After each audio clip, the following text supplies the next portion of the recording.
ดูบรรยากาศเมืองเชเวโกโกนะครับที่เป็นกระแสตอนเนี้ยที่เราตัดน้ำตัดไฟนะดูว่ามันยิ่งใหญ่ขนาดไหนไปดูกัน Well, there are few places on earth stranger than this one. I mean, it looks just like a provincial Chinese city. There are Chinese characters on the sides of all the buildings, and Chinese staff are running the place. Yet this isn't in China. It's in Myanmar's Karen state, one of the poorest and most isolated parts of Asia, where an insurgent group has been waging war against the state for more than 70 years. So why has a Chinese company called Yatai built all of this? It's promising a $15 billion project complete with casinos, luxury villas and cyber parks. The reason, say Yatai's critics, is scam centres, human trafficking and money laundering. Yatai's boss, a Chinese man called Shi Jiang, is currently languishing in a Thai prison wanted by the Chinese government for being a gambling kingpin.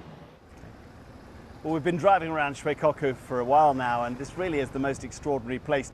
Technically, we are in the middle of a war zone in Myanmar, and yet the scale of the building, the ambition of this project is breathtaking. What's much less clear, though, is what the business model is. I mean, they say they've ended the scams and the human trafficking, but looking around at all this, you just can't figure out where the money's coming from to fund it.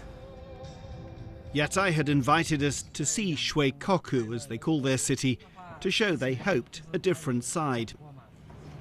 It's a safe, green city, they kept telling us. Everywhere they've put up these huge billboards, promising in 3 languages that forced labour and human trafficking are no longer permitted. On the streets we saw only the local Karen people who come here to work in the hotels and restaurants. There was, unexpectedly, a library and even a not entirely convincing branch of Starbucks, but we saw few customers. They allowed us to see only the outsides of all the buildings. It's private, they said, when we asked to go in. But some local people quietly told us that the scam business still thrives here.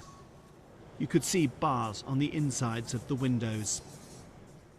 At night, Shweikoku lights up with 9 casinos, supposedly for Chinese gamblers, but there are few visitors.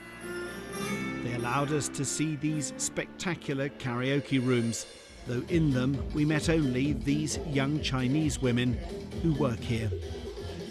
And all the time, from screens on the walls, the face of the now jailed Shi Jiang looked down at us, extolling his vision of a shining new city.